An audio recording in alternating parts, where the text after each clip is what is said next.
કરી દઉં. આપણે આવી ગયા છે ભગવતી સ્ટેશન અને આપણે એના જોડે આપણે વાતચીત કરીએ. હું અત્યારે નવી ટેકનોલોજી લગાડેલી છે, આગલા સમયમાં હું નવું આવતું તો ભાઈ જોડે આપણે વાત કરીએ. અને તમે ખેડૂત મિત્રોને જણાવો હવે પછીનાથી આપણા મશીનમાં ફેરફાર આવતી છે, શું ફાયદાવાળું છે એ જણાવો. નમસ્કાર ખેડૂત મિત્રો.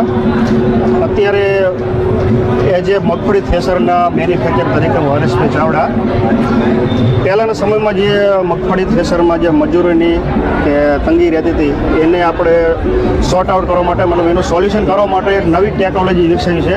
એના વિશે થોડીક તમને માહિતી આપીશ. આ મગફળી ઓટોમોબાઈલ થ્રેસર છે, જેમાં પહેલાંના સમયમાં જે ઉપરથી માલ નાખો, માલ લાવી એક જગ્યાએ ભેગું કરી અને કાઢવા માટે એના માટે માણસોની જરૂર વધારે પડતી. એના સોલ્યુશન માટે પડતી અને જનાવરનો ખતરો પણ રહેતો. એના માટે અહીંથી નીચે ઊભા જ માણસ માલ નાખે, મતલબ એની સુરક્ષા પણ વધી જાય, કારણ કે અહીંયા કોઈ નહીં હાથ આવવાની બીક કોઈ જાતની ફૂલ સેફટી રહેશે. અહીંયાથી માલ નાખો, માલ ટોટલી સિસ્ટમ ઓટોમેટિક છે.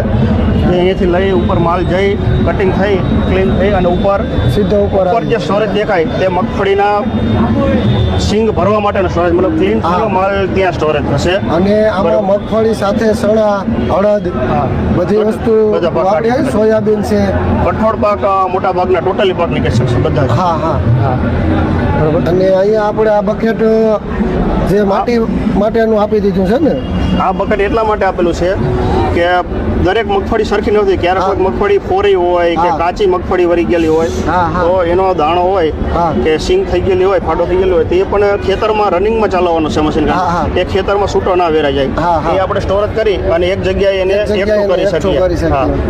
અને બીજું નવામાં એવું છે કે જે કાંધું છે ને પહેલા જે અમુક ઘણા મશીન હતા, આપણે કોઈનું નથી કહેતા, તો એ નિકાલીને પાછું વરવું પડતું, એ આપણે આમાં ઓટોમેટિક આવી જાય. આમાં એ સિસ્ટમ આપણે ઓટોમેટિક સિસ્ટમ લઈ લીધી, મતલબ જેટલું પણ કાંધું આવશે, કાચો દાણો, કોરો દાણો, હલકો દાણો કંઈ નીકળે એ પેલી સાઈડ સિસ્ટમ છે, એ ઓટોમેટિક ઓરવાની ટોકરીમાં ઓટોમેટિક રિવર્સમાં ઓરાઈ જશે ટોટલ. આપણે ટૂંકમાં ટેન્શન તો એટલું જ રહે ને કે 4 જણા કે 5 જણા છે એ પાથરા નાખતા જાય, બાકી કોઈ મજૂરી કોઈ માણસની જરૂર નથી. ફક્ત 2 માણસ આ બાજુ, 2 પેલી બાજુ, 4 જ માણસ અને એક ટ્રેક્ટર ચલાવવાનો ડ્રાઈવર, 5 જ માણસો ચાલી શકે. જે ખેડૂત ભાઈને અનુભવ ન હોય તો એ લોકોને શરૂઆતના દિવસો હોય તો તમે મદદરૂપ પણ થાવ ને, તમારે મદદરૂપ થશો, પ્લસ સર્વિસ પણ ફૂલ મળશે. આપણું મશીન ભગવતી સ્ટેશન લઈ જાઓ પછી એમને 1 વર્ષ સુધી હોમ સર્વિસ ફ્રી છે ટોટલી બાબતની. સેટિંગ બાબતે કાંઈ પણ મશીનમાં ફોલ્ટ થાય, કાંઈ મશીનનો ફોલ્ટ આવ્યો, જો કે અત્યાર સુધી કોઈ પણ એવી કમ્પ્લેન આવી નથી, પણ કાંઈ પણ ફોલ્ટ થાય તો એમાં હોમ સર્વિસ 1 વર્ષ કસ્ટમર હોય તો એને થોડીક ઉંમર રહે ને કે એમને એટલી મદદ મળે એમ. બાકી આ ગાડો પણ